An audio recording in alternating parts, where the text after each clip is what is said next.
ચલો આજે કરી નાખીએ લસણ. એકદમ સરસ મજાનું હાથમાં આવી ગયું છે. તો ઓસ્ટ્રેલિયાનું લસણ આવું પણ મળે છે, ખુલેલું પણ મળે છે, ફ્રોઝનમાં અને ફ્રેશમાં.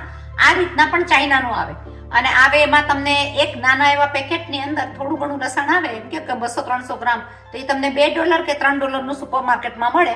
પણ જે પણ મળે છે એમાંથી આપણે બનાવી નાખીએ કાઠિયાવાડી રસોઈની કાઠિયાવાડી લસણની ચટણી, જે વર્ષોથી મારા ઘરમાં ચાલતી આવે છે.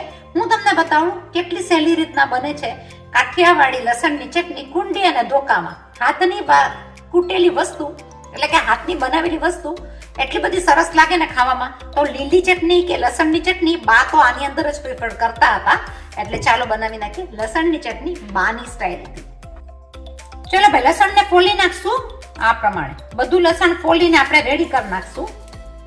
કાઠિયાવાડી સાથે લસણની ચટણી ન હોય તો એમ લાગે કે ખાવાનું કંઈક અધૂરું છે. તો આજે કાઠિયાવાડી ખાવાનું બનેલું છે તો લસણની ચટણી આપણે કરી નાખીએ કૂટીને. તમે લઈ લીધું છે આટલું લસણ, જેટલું તમને જોતું હોય એ પ્રમાણે તમે લઈને ફ્રોઝન પણ કરી શકો. અને આ લસણની ચટણી બધામાં સરસ લાગે. મેં લઈ લીધું છે કુંડી ધોકામાં લસણ. એને કૂટી નાખીશ, પણ કૂટવું પડશે ભાઈ નીચે. કપડું રાખીને સરસ રીતના આપણે ફ્લોર ઉપર જ કૂટી નાખશું, પણ ધ્યાન દઈને.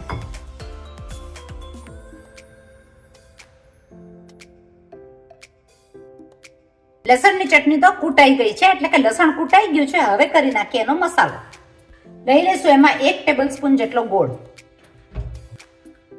1 ટેબલસ્પૂન જેટલી મરચાની ભૂકી, જોઈતા પ્રમાણે નિમક એટલે કે મીઠું.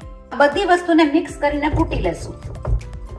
આની અંદર ધાણાનો ભાગ નાખ્યો હોય તો પણ બહુ જ સરસ લાગે. તો ધાણા પણ લસણ સાથે મિક્સ કરીને કૂટી શકાય. નહીં આમાં ધાણા જીરું પડે, નહીં આમાં કંઈ. આની અંદર પડશે આટલી વસ્તુ.